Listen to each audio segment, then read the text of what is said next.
Goes towards the Corki instead. I don't mind that. Gives them a bit more ability to bully through the early lane, whilst also having some mobility against the Vayne. I don't know if I can trust them to take games off of EDG right now. I mean, Aki's been up and down. The flap's been used, and they punt it onto the Braum instead. One is trying to get in range to get a stand behind me available, but the pillar being a threat means that's really unlikely. So they get the kill on the Feather. 1xN has to flash. Dragon. So actually, in the end, Aki getting at least something off the map for the attention Xiaohao put bottom. But learning as well, we were talking about in the resist to steal in a more important way than the Alistair. Hoya, does he have any support on this side of the map? No, he's going to get a Hex Flash onto Headbutt back. And Palkia creates some space. Ain't that Pokemon relevance. Xiaohao will get a couple of chomps down. Flash away from Hoya. Pillar was still available, which would mean there's likely one more chomp available, but it's not quite enough. Jesus, that's a lot of burn, but Xiaohao will live through it. Smites for a heal. And Hoya does very well, given the situation, to survive the play. Smites won't be stolen there. 3 grubs to TT. EDG getting the knockback. Ooh, that's a little scary. No flash for the Smolder. He just dies. The ultimate heal doesn't come through. ZDZ solo kill on top. Again, we did use to see a bit of Smolder into Cassante topside, but hey, Summoner Spell Discrepancy. ZDZ finds the angle, and it's all a bit all...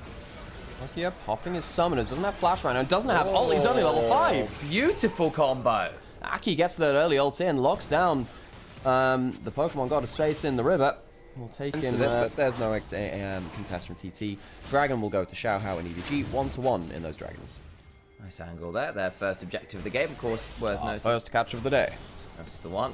With the fire, the gun. Huh? I was making a Family Guy reference. That's great. Oh, yeah, true. Hoya going to ult out Xiaohao. Neither of them have flash. Well, no, Hoya still does have flash, actually. Yeah, flash. Gets over the pillar. Last auto does it. Hoya ends up... TT, even in gold with a comp with the scaling 80 carry is not bad for them at all. Setup his dash stopped that. EDG still in position to contest. They are. Herald.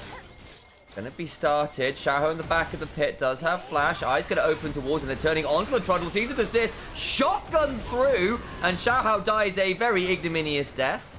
Vi picks up the Eye of the Herald and TT get out. You know what I said? Oh, they can still contest. Oh, now lead with that initial early dragon. And a Herald charge through mid lane. I think this Smolder is going to be very scary indeed. Yeah, so that mid lane tower gives you great control now. You can put his team. EDG, I'm a little bit worried that they haven't been able to make those big coordinated plays. They do have, you know, a Zeus sweep. You have Corki's early power. You've got Alistair and Trundle trying to combo up together, but EDG have not been able to land that many big plays onto the Smolder particularly. And the last time we were watching Thunder Talk, it was set out getting caught out time and time again in the side lane. Gage in the river though, Feather now being jumped on, maybe forced to flash over the wall here. Will potentially get out, can't do it, and they find the pick they're looking for. Burn quite a lot to make it happen, but Atakan is there and waiting for it. However, 1xN is alive, full HP. Feather dying there, of course, does not help. Is it an Intercan angle? Hex Flash over the wall. This could be the moment EDG are looking for. They back off. And Atakan will not be started. The Hex Flash on in. Still at 2 items, not quite got that third. Can afford to potentially give this one up, but it is Infernal Soul Point, and that is risky. TT looking like they want to fight this. They do. Palkia over the flank. Hex Flashes sees Hoya out there because the Electro Harping comes over there. Might see a bit of a smite fight catch from the Cassante. On to Feather, who flashes away. Palkia now in danger. Wonderful equalizer. The rest of EDG split away as Palkia needs to run real fast and does so. Stays alive. Damage onto EDG pretty significant. They are out of the river, which means Dragon is Thunder Talks. Yeah, EDG just can't find a way to combo up. They've been very disconnected today. And right there, you can see that, you know, Palkia's going in for combo. No one has the follow-up. Atakan was scuttled up. Now, this might be the go button. Intercan might strike again. However, there are some big ultimates. That mid-jungle ultimate from TT still available for a big engage. And Xiaohao has no flash and no ult on this Trundle. He's at half HP. Would have been tricky. Makes sense. The equalizer will clear out a wave on top side. Make sure there's no dive there. Potential of Atakan traded for a Baron. However, TT is the lowest of any AD carry, or at least was a week or two ago. Yeah, you know, weirdly enough, it's testing well here, though. Again, we've talked about all those reasons. ZDZ will get EDG. ZDZ will get EDG. And with things, though, like, as soon as I saw this item in Arena, and I played a ton of Arena on release. I still do, actually. But the Bloodlet's Curse and stuff like Zyra, any kind of burn champion, just, oh god, Bloodlet it's an AP Blight Cleaver. It is a game changer. It has been picked up well, and I see some damage coming through for the core keeper. Hang on a second, flash forward. Oh boy, they get onto Aki, flashes out. Palkia goes on in, but then they down that summoner spell. ZDZ goes Pathmaker going forward. They're going to try and turn that one around. A setup is low, but gets away. Damage comes on through as Mom is summoned. Parental discretion alongside an equalizer will force an ult out of the Alistar at least. Will do. It means that Arn is completely off the table too. EDG very nearly find a pick onto the Aurora through ZDZ. I think he's been having a good game. Of course, the solo kill onto Smolder earlier and a couple of threats here and there, but they fail to keep their HP bars in check, and they'll give a third dragon over towards TT, and the Smolder has yet to be dealt with.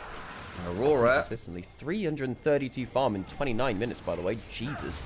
Been really farming up. Engage onto Feather, potentially hops out. Has a shield available still. I jump onto Feather between worlds. Feather flashes away. TP in. 1xn continues to still shun. But hang on. Flash on forwards. Dragged all out. The knock up keeps 1xn alive. Now Xiaohao burning down. The sneeze. ZDZ burns out. A setup keeps on firing. The Azir goes in. An Angel. Should have listened to his better ones and won't find it. Hoya gets the burn onto Palkia, but he's still got an ult to roll with. Hoya can't quite get it. His arm burns out, though. He doesn't have the luxury of an unbreakable will. 3 for 2 in the fight. As EDG, you go into a choke point, the Aurora does some mega damage. And ZDZ very.